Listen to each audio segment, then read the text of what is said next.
La Tubicam XL 360 HAD est conçue pour inspecter les réseaux d'assainissement et collecteurs d'eau pluviale. Son utilisation est de 60 mm à 800 mm de diamètre et elle passe les coudes 90 degrés à partir du diamètre 125 mm. Le jonc est de 60 mètres de base et il existe en option en 120 mètres. La régie vidéo se présente sous le format d'une mallette qu'on vient ouvrir. Elle existe aussi en format compact étanche. On va commencer par armer le jonc. Pour ce faire, on va venir desserrer le frein d'axe, attraper sa fibre, la faire passer à ce niveau-là, puis dévisser la molette. On vient le fixer dans son encoche, on soulève le boîtier et elle vient s'enclencher. Puis on revient fermer et réinsérer sa molette de serrage. On va venir visser la tête de caméra au bout du jonc.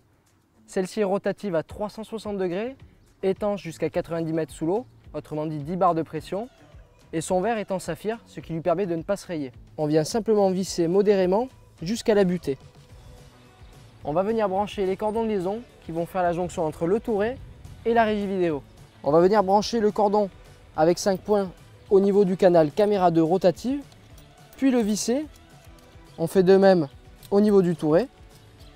Le câble à 5 broches assure la transmission du signal vidéo. Quant au cordon de 8 points, celui-ci permet de transmettre l'information de la distance parcourue affichée à l'écran, autrement dit le compteur métrique. Et on vient l'insérer au niveau du canal odomètre. On se reporte au niveau du boîtier odométrique. On va venir tourner l'interrupteur sur cam 2 car nous utilisons une caméra dite rotative.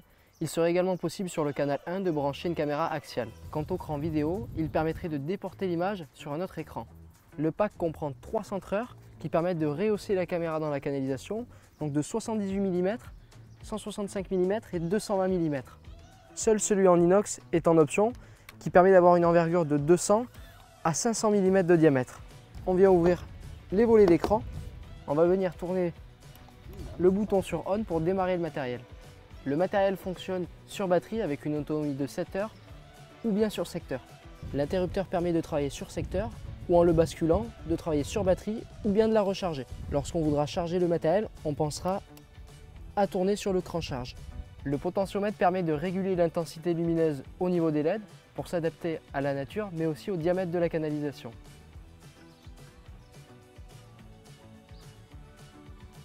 Conseil pratique, n'hésitez pas à positionner le touret par-dessus le réseau inspecté pour effectuer de la contre-poussée, c'est-à-dire prendre appui sur le côté opposé au niveau du regard. La distance parcourue s'affiche à l'écran au centimètre près et peut être remise à 0 à l'aide du bouton Reset. Il suffit de faire une simple pression dessus. Le joystick permet de piloter l'orientation de la tête de caméra à 360 degrés.